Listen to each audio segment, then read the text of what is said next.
که دا یو عادت د خپل کړو نو نیم ژوند درته اسانېږي. السلام علیکم دوستانو، نن به د یو داسې عادت په اړه خبرې وکړو که هغه موږ په خپل ځان کې راولو نو نیم ژوند راته اسانېدلی شي، او هغه دی په ځان باندې باور. په دنیا کې ډېر خلک د دې وجې نه ناکامه وي چې هغوی دا فکر کوي آیا که دا کار زه شروع کړم نو څه به کېږي، خلک به راپورې وخاندي، او که ناکامه شم نو څه به کېږي. همدا منفي فکرونه د دې په ژوند کې یو لوی خنډ وي. خو که بل طرف ته مونږ سوچ وکړو چې یو ماشوم کله په وړومبي ځل باندې د تګ کوشش کوي، خو که هغه یره ولري د لوېدلو نو هغه به هیڅ کله تګ زده نه کړي. خو همدغه طرف ته که ته په ځان باندې سوچ وکړې او په دې سوچ باندې ناست وي که زه ناکامه شم نو څه به کېږي، نو همدغه شان به ته هم رستو او ناکام پاتې شي، په خپل ژوند کې به کامیابي نه مومي.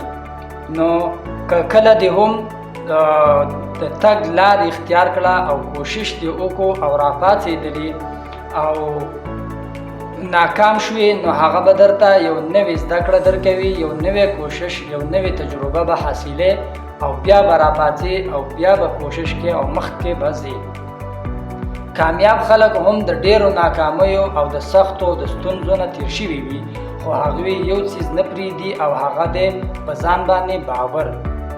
که ته هم په ځان باور ونه لرې نو نور خلک به هم په تا باور ونه لري، او که ته هم په ځان باور ولرې نو دا ستونزې به درته ډېرې وړې ښکاره شي او یو ناکامي به درته د یو نوي درس زده کړه درکوي. نن نه دا 3 عادتونه خپل کړه چې هره ورځ ځان ته مثبتي خبرې وکړه او له خپلو غلطیو زده کړه وکړه او مایوسه کېږه مه، او له خلکو له خبرو مه ویرېږه چې خلک به څه وایي، دی به وایي، هغه به وایي، خاندي به، دا به کوي، هغه به کوي.